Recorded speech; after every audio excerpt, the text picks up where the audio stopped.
Assalamualaikum warahmatullahi wabarakatuh. Perkenalkan, nama saya Dendi Prega dengan NIM 521 dari Politeknik Mesin Kabupaten.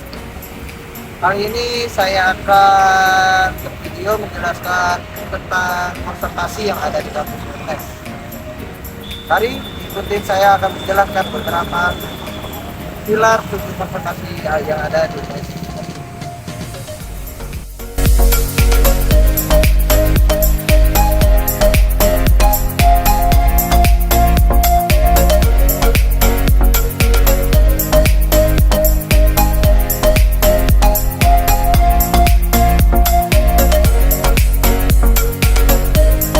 Di sini saya akan menjelaskan 7 pilar yang ada di kampus Universitas Negeri Semarang. Ada konservasi keanekaragaman hayati, arsitektur hijau dan sistem transportasi internal, pengolahan limbah, kebijakan nirkertas, energi bersih, konservasi etika seni dan budaya, dan kaderisasi konservasi. Di kampus Universitas Negeri Semarang ini juga telah menerapkan suatu sistem yang sangat berguna untuk kampusnya itu sendiri, yaitu Green Smart and Building. Apa sih Green Smart and Building? Yaitu penerapan sistem bangunan pintar dan hijau.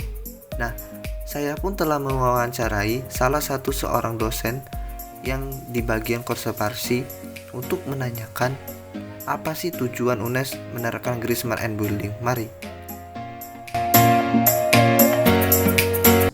Di sini saya akan bertanya mewawancarai Bapak tentang Green dan Smart Building yang ada di kampus Universitas Negeri Semarang ini. Adapun beberapa pertanyaan yang akan saya tanyakan pada kali ini, Pak. Yang pertama itu mengenai apa manfaat Green Smart Building bagi kampus UNES, Pak? Smart building itu, smart itu bangunan smart, pintar itu adalah bangunan yang bisa melayani. Melayani siapa? Melayani pengguna. Ya, melayani pengguna. Penggunanya siapa? Ya, siapa saja. Ya, sesuai dengan tema bangunan itu. Ya kan? Kalau bangunan itu di kantor, berarti dia harus bisa melayani kantor. Ya, pekerjaan kantor itu seperti apa? Smart building, ya, itu ditujukan untuk memberikan servis yang terbaik bagi pengguna. Terkait dengan apa? Ya, terkait dengan misalnya sistem yang berada di sana. Pencahayaan. Pencahayaan seperti ini kira-kira kalau smart building, ya, dia akan mampu memberikan kenyamanan bagi pengguna. Misalnya dia akan memiliki namanya sensor. Ya, sensor itu akan memberikan satu respon terhadap kebutuhan tubuhnya. Oh, kira-kira cahaya cukup enggak? Kalau cahaya cukup, berarti lampu akan mati. Kalau tiba-tiba nanti mendung, gelap, lampu akan nyala. Nah, itu namanya smart building. Dia mampu melayani penggunanya sesuai dengan standar yang ditetapkan. Standar apa? Standar kenyamanan. Kenyamanan fisik, kenyamanan kerja, ya. Kemudian juga kenyamanan bagaimana sistem itu bekerja, sehingga smart itu memang digunakan untuk itu. Itu yang pertama. Yang kedua, smart building itu digunakan untuk efisiensi. Efisiensi apa? Macam-macam.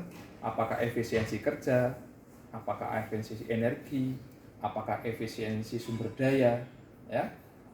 Efisiensi kerja, smart building itu tidak menciptakan ruang-ruang yang membutuhkan banyak energi. Untuk apa? Untuk melakukannya. Misalnya, jarak antar ruang satu dengan ruang lain yang saling terkait jauh. Misalnya musolanya di sini, ruang itu di sini, toiletnya di sana. Nah, jauh. Itu nggak smart berarti. Ya. Kemudian lampunya, wattnya tidak bisa mengatur secara otomatis. Ya. Kayak HP itu kan ada smart ya, smartphone ya. Pencahayaan kan bisa diatur otomatis. Ya, kalau siang dia akan brightness-nya ini, kalau malam juga dia akan redup gitu kan, sesuai dengan kebutuhan mata. Itu seperti itu. Ya. Kemudian misalnya kalau kran otomatis begitu kan, nggak perlu nggak perlu ngidupin kran terus lupa. nanti boros airnya. Dia tahu seberapa air yang diperlukan. Kalau untuk wudhu, kalau untuk toilet seberapa, ya, nanti akan munculnya itu sesuai sensornya. Tinggal dia mati lagi.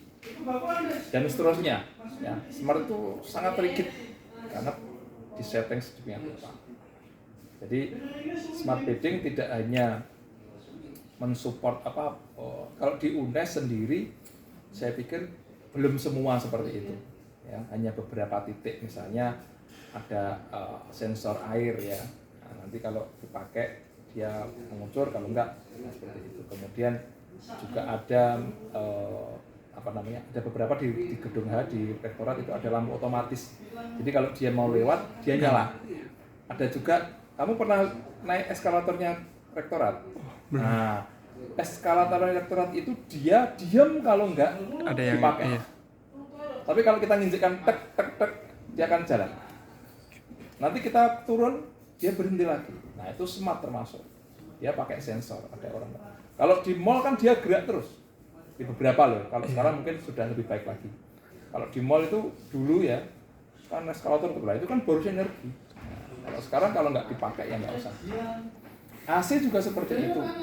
Kalau di gedung yang bersensor ya, dia akan sesuai dengan suhu. Kalau orangnya nggak banyak, dia akan naik, jadi tidak terlalu dingin. Tapi kalau orangnya banyak, dia akan lebih mendingin. Tapi kan ada sensornya. Nanti kalau ditinggal orang, nggak ada orang, dia mati.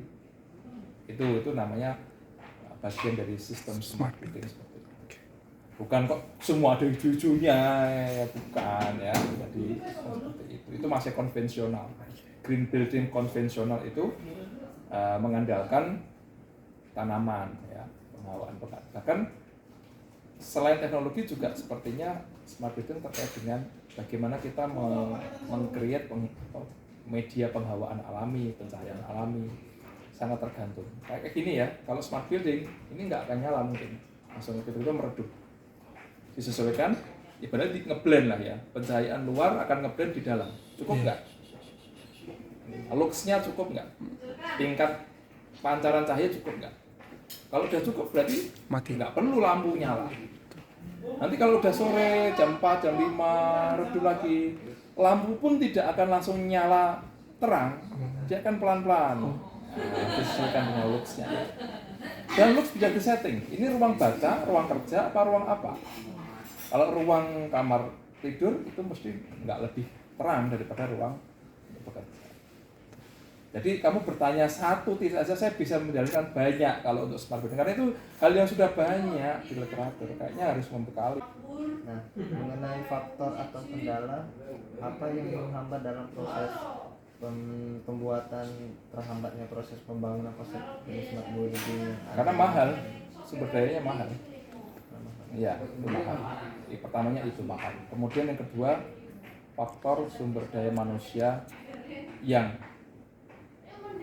belum seluruhnya siap untuk menggunakannya.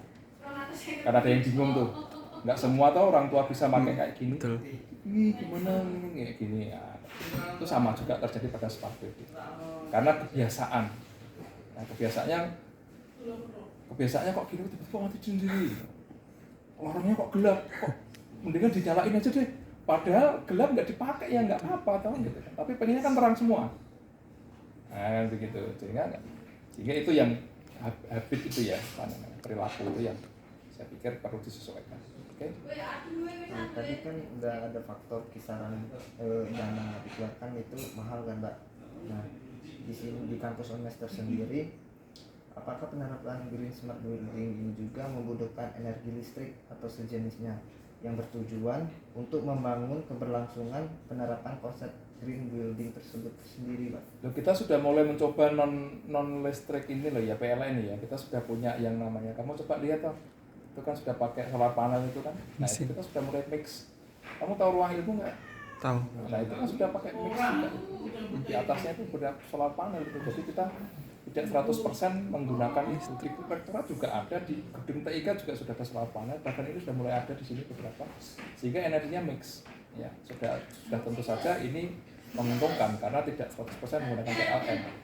Berdampak pada tagihan yang menurun gitu. Ya, di setiap tahun seperti itu.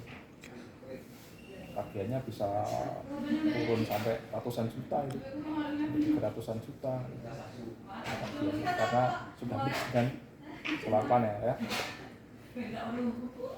Mungkin